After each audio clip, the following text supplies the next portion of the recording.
Welcome everybody to the review of the last two films in the Todd Slaughter box set released by Indicator. So yeah, these are the seventh and eighth films in this box set, and the first of which is 1939's The Face at the Window.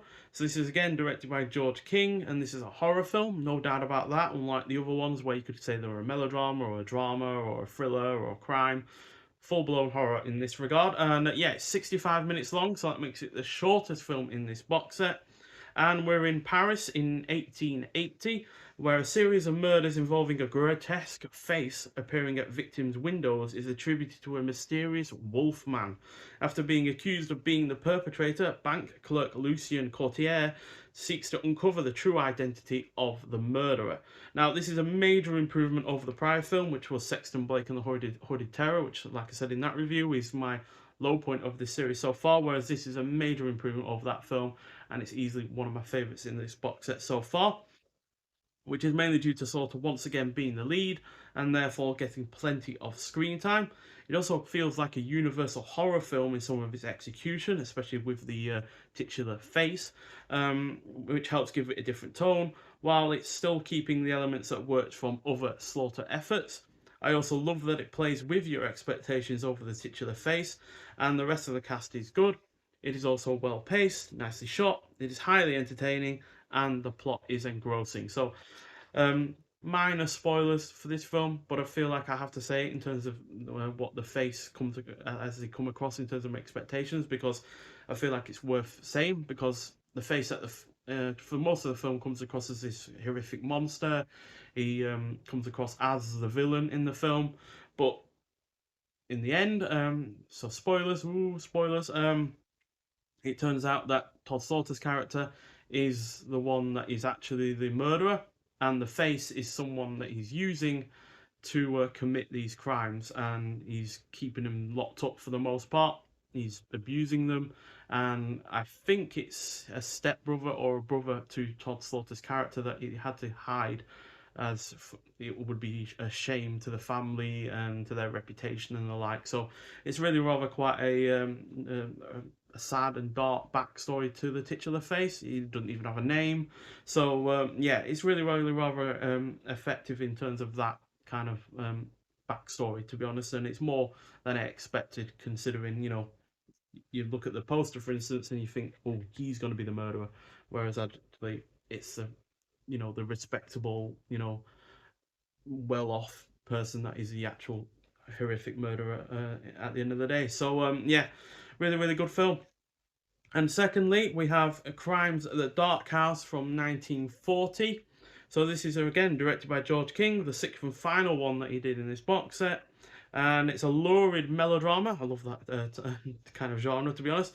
Clocks in at 69 minutes long, and Slaughter plays a villain who murders a wealthy Sir Percival Glyde in the goldfields of Australia and assumes his identity in order to inherit Glyde's estate in England.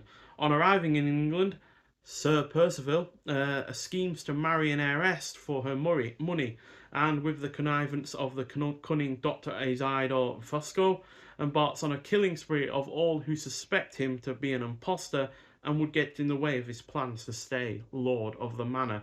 So this ends this box set on a relative high, as it feels like an amalgamation of all the best bits of the prior films while being suitably dark in its execution, as along with Slaughter being on top form as the maniacal villain. The rest of the cast is also good. The way this opens with a brutal murder is effective at setting the tone, because the way that Slaughter dispatches of Sir Percival is, with tents, you have these wooden spikes, and he's got a hammer, and he basically aims it over the ear and whack, whack, whack. And yeah, that is really effective in terms of setting the dark tone of this film. It is well shot, the pacing is on point, the plot is overall engrossing, and it is for the most part entertaining. So yeah, both of these films are getting 4 stars out of 5 as far as I'm concerned, and yeah, they're easily the strongest disc in this set, because obviously 2 films per disc, and yeah, all the other ones have had either a 3.5 or a 3-star film, or a 4-star and a 3.5-star film. So yeah, to get 2 4 out of 5s is really good as far as I'm concerned. And yeah, these two are the most fun that I've had out of this box set. So these two are going to be coming in the top three alongside Sweeney Todd, the Demon Barber of Fleet Street. Those three are definitely my favourite three of this box set, each getting 4 out of 5. I'd then say It's Never Too Late to Mend will come in fourth, with The Crimes of Stephen Hawke, The Ticket of Leave Man, and Maria Martin or The Murder in the Red Barn coming fourth, fifth, and sixth. I could jumble them around, to be honest. No, fourth, fifth. Hang on, which one are we missing? There. Fourth, fifth, sixth. 1, 2, 3, 4, 5, 6, 7, 8. Yeah, I'm getting that right. Yeah, Maria Martin, Crimes of Stephen Hawke, and Ticket to Leave Man all coming in fifth, sixth, and seventh. That's the order. So I could jumble those around because they're all 3.5 out of 5. They could easily come ahead of each other or behind. They're all basically as strong as one another. And then in dead last place, unfortunately, is Sexton Blake and the Hooded Terror, which I was expecting to like a lot more. I really like the title. Hooded Terror is a really rather cool title. But unfortunately, because Todd Salter isn't quite as much in that film, it's not nowhere near as entertaining as the other efforts. But I have to say, I am massively surprised by how enjoyable this set is because, to be honest, I wasn't anticipating it to be all that great. I know I've obviously bought it and therefore it was a lot of money, but considering the average ratings on Letterboxd were either quite low or non-existent because so few people have actually watched them. There was so little information on the likes of Wikipedia about each of these films. I figured that these were lost for a reason, and that reason being that they're not particularly good. But they are, for the most part. Like I said, only Sexton Blake gets 3 out of 5. Four, 1, 2, 3, three of them get 3 out of 5, 3.5 out of 5, and four get 4 out of 5. So yeah, that is a really surprising. No, wait, was it 3 out of?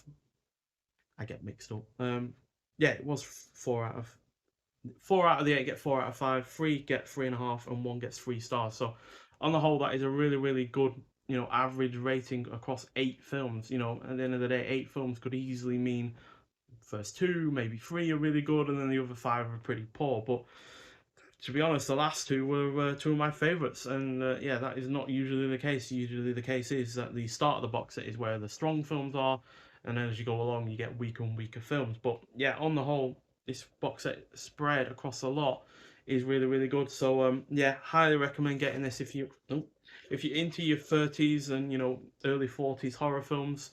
I say early 40s. Only one film is actually in the 40s, and that's from 1940 itself. But if you're into that era of films, Universal horror films, your Sherlock Holmes films from that period, then yeah, you will enjoy these. I guarantee it. Especially if you're into your camp, your over the top acting, because at the end of the day, Todd Salter was a theatre actor well before he was a film star, and yeah, that comes across on film as he's really over the top, but not in an annoying way as far as I was concerned.